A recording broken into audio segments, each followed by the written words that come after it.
Doctor Mohammad Yunus তার স্ত্রীকে কতটা ভালোবাসে আপনি কল্পনাও করতে পারবেন না। ডক্টর মোহাম্মদ ইউনুস একটি সাক্ষাৎকারের মধ্যে বলেন যে আমার স্ত্রী প্রথম জীবনে অনেক সুস্থ ছিল, জাহাঙ্গীরনগর ইউনিভার্সিটির প্রফেসর ছিল, তখন আমি তাকে বিয়ে করেছি। তার চেহারার দিকে তাকালে আর চোখ ফিরাতে মনে চায় না, কিন্তু আস্তে আস্তে সে বার্ধক্য উপনীত হয়ে গেল, প্রচন্ড অসুস্থ হয়ে গেল, এমন অসুস্থ হয়ে গিয়েছে ডক্টর মোহাম্মদ ইউনুস বলছে যে আমার স্ত্রী প্রস্রাব পায়খানা পর্যন্ত নিজেরটা নিজে করতে পারে না, আমি তাকে প্রস্রাব পায়খানা করিয়ে দেই, তাকে আমি গোসল করিয়ে দেই, তার কাপড়গুলি পর্যন্ত আমি নিজে ধুয়ে দেই, তাকে পরিয়ে দেই। ডক্টর মোহাম্মদ ইউনুস বলেন যে আমি প্রচন্ড ব্যস্ততার মধ্যে থাকলেও আমার স্ত্রী যেমন বায়না করতো আমাকে ছাড়া খেত না, এখনো পর্যন্ত সে আমাকে ছাড়া খায় না। এবং সবচেয়ে আশ্চর্য লেগেছে আমার কাছে এই কথাটা, ডক্টর মোহাম্মদ ইউনুস বলেন যে আমার স্ত্রী মানসিক ভারসাম্যহীন রোগী, সে পৃথিবীর কাউকে চিনে না, হঠাৎ অসুস্থ হয়ে পড়েছে, এরপরে যখন সুস্থ হলো মানসিক ভারসাম্যহীন রোগী হয়ে গেল, সে পৃথিবীর কাউকে চিনে না, ছেলে মেয়ে আত্মীয় স্বজন সে কারো কথা তার মনে নাই। কিন্তু আশ্চর্যের কথা হলো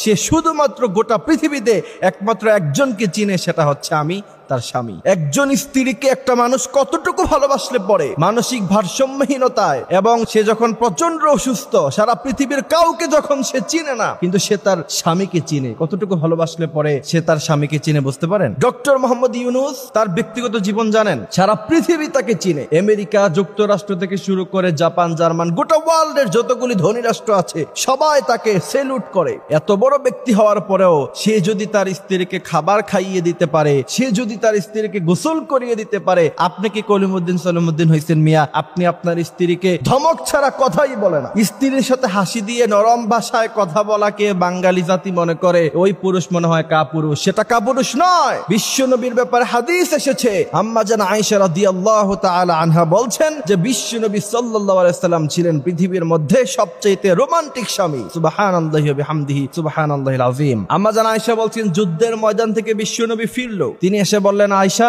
তোমার কাছে কোনো খাবার আছে? আয়েশা রাদিয়াল্লাহু তাআলা আনহা বললেন ইয়া রাসূলুল্লাহ আপনি বসেন, আপনার জন্য খাবার রেডি করছি। বিশ্বনবী সাল্লাল্লাহু আলাইহি সাল্লামের ব্যাপারে আয়েশা বললেন পিছন দিক দিয়ে তাকিয়ে দেখলাম যে বিশ্বনবী সাল্লাল্লাহু আলাইহি সাল্লাম যুদ্ধের ময়দান থেকে আসা সেই ঘাট থেকে তরবারি নামায়া বিশ্বনবী সাল্লাল্লাহু আলাইহি সাল্লাম আমাকে তরকারি কুটে দিচ্ছেন, আমি প্রচন্ড খুশি হয়ে গেলাম। বিশ্বনবী বললেন খায়রুকুম খায়রুকুম লিআহলি, তোমাদের স্ত্রীদের থেকে সার্টিফিকেট নেওয়া হবে, তোমাদের স্ত্রীরা যদি তোমাদেরকে ভালো বলে তাহলে প্রকৃত পক্ষে তোমরা ভালো পুরুষ, আর না হয় তোমরা পৃথিবীর সবচেয়ে খারাপ পুরুষ। কারণ একজন স্ত্রী জানে তার স্বামী কতটুকু ভালো এবং স্ত্রী বলতে পারে তার স্বামী কতটুকু খারাপ। সুতরাং স্ত্রীদেরকে ভালোবাসতে হবে, বিশ্বনবী সাল্লাল্লাহু আলাইহি ওয়াসাল্লামের আদর্শ।